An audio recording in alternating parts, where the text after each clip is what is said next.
আমি নাহিদের সাথে একমত। শিবিরে ছিলাম, বাট শিবিরে থাকাকালীন সময়ে রাজনীতি করতে হয়নি বা রাজনীতি করার সুযোগ পাইনি আমরা। তো 10 থেকে 15 বছরের মধ্যে এনসিপির বাংলাদেশের ক্ষমতায় যাওয়া সম্ভব। শিবিরের যে কাঠামো, এটা পুরোপুরি রাজনৈতিক না, রাজনীতি শিবিরের কাঠামোর একটা পার্ট মাত্র। আমি নাহিদের সাথে একমত। যদি নাহিদের নেতৃত্বে আমরা সম্মিলিতভাবে সঠিক রাজনীতিটা করতে পারি, তাহলে 10 থেকে 15 বছরের মধ্যে এনসিপির বাংলাদেশের ক্ষমতায় যাওয়া সম্ভব। তো এখানে সর্বশ্রেণীর মানুষ লাগবে, শুধু ছাত্ররা না, শুধু তরুণ না, মধ্যবয়সী, ইভেন যারা সিনিয়র সিটিজেন আছেন, নাগরিকরা, সর্বস্তরের নাগরিকদেরকে সাথে নিতে হবে। একই সাথে এনসিপির সাংগঠনিক সক্ষমতা অনেক বেশি বৃদ্ধি পেতে হবে বা বৃদ্ধি করতে হবে। একটা নতুন ধারার রাজনৈতিক ফাইন্যান্সিয়াল মডেল আমাদের জাতির সামনে দেখাতে হবে এবং জুলাইয়ের যে আকাঙ্ক্ষা ছিল জনমানুষের মনে, সেই আকাঙ্ক্ষাকে সত্যিকার অর্থে ধারণ করে যদি তারুণ্য এবং বাংলাদেশের সর্বস্তরের নাগরিকদের প্রত্যাশা এবং আকাঙ্ক্ষার প্রতিফলন ঘটানো যায়, তাহলেই এনসিপির পক্ষে আমি মনে করি যে সামনে ক্ষমতায় যাওয়া সম্ভব।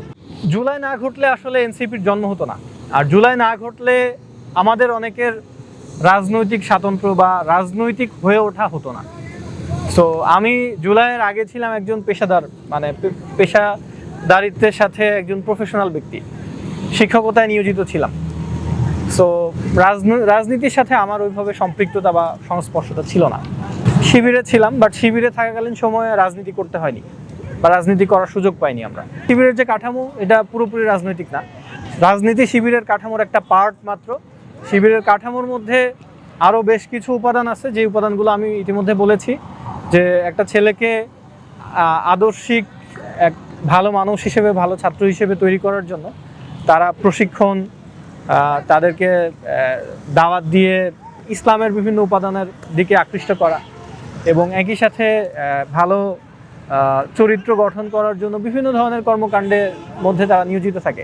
এগুলো আসলে বিট নট পলিটিক্যাল, অ্যাপলিটিক্যাল কাজ, দাওয়াতি সাংগঠনিক কাজ। আমরা প্রায় 200 বছর এবং পোস্ট কলোনিয়াল পিরিয়ডেও আমরা যে নিও কলোনাইজেশনের মধ্য দিয়ে গিয়েছি, অর্থনৈতিকভাবে, মনস্তাত্ত্বিকভাবে, রাজনৈতিকভাবে, সাংস্কৃতিকভাবে।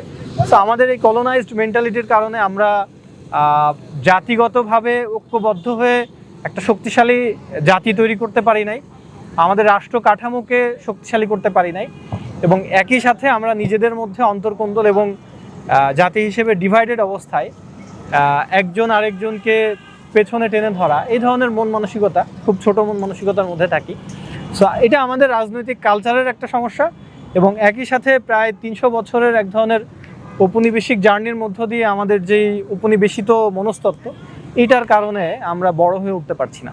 বরং আমাদের এটা ঐতিহাসিক একটা প্রবলেম যে আমরা বড় বড় যে ঐতিহাসিক ইভেন্টগুলো, সেই ইভেন্টগুলো আমাদের জাতিকে ঐক্যবদ্ধ করে দেশকে সামনের দিকে নিয়ে যাওয়ার কথা ছিল।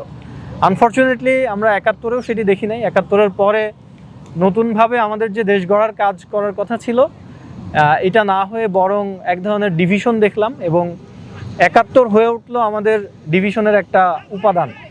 সো এই যে প্রত্যেকটা ঐতিহাসিক ঘটনা, যেটা আমাদের মুক্তির একটা মঞ্জিল হওয়ার কথা ছিল, সেটি না হয়ে যে বিভেদের একটা উপাদান হলো, এটার কারণেও আমরা আসলে আজকে রাষ্ট্র হিসেবে এবং জাতি হিসেবে আমরা যেই কাঙ্ক্ষিত জায়গায় যাওয়ার কথা ছিল আমাদের পরে, বা আমাদের সমসাময়িক সময়ে স্বাধীন হওয়ার পরেও সিঙ্গাপুর বা মালয়েশিয়া সভ্যতার যে মানদণ্ডে উত্তীর্ণ হয়েছে, আমরা এখনও সেই জায়গায় পৌঁছাতে পারিনি। সো আমাদের এই কালচার, এই সংস্কৃতি এবং এই রাজনৈতিক মেন্টালিটিগুলো চেঞ্জ করে আমাদের একটা কমন জায়গায় একটা জাতীয় সংহতি এবং জাতীয় ন্যাশনাল রিকনসিলিয়েশন প্রয়োজন।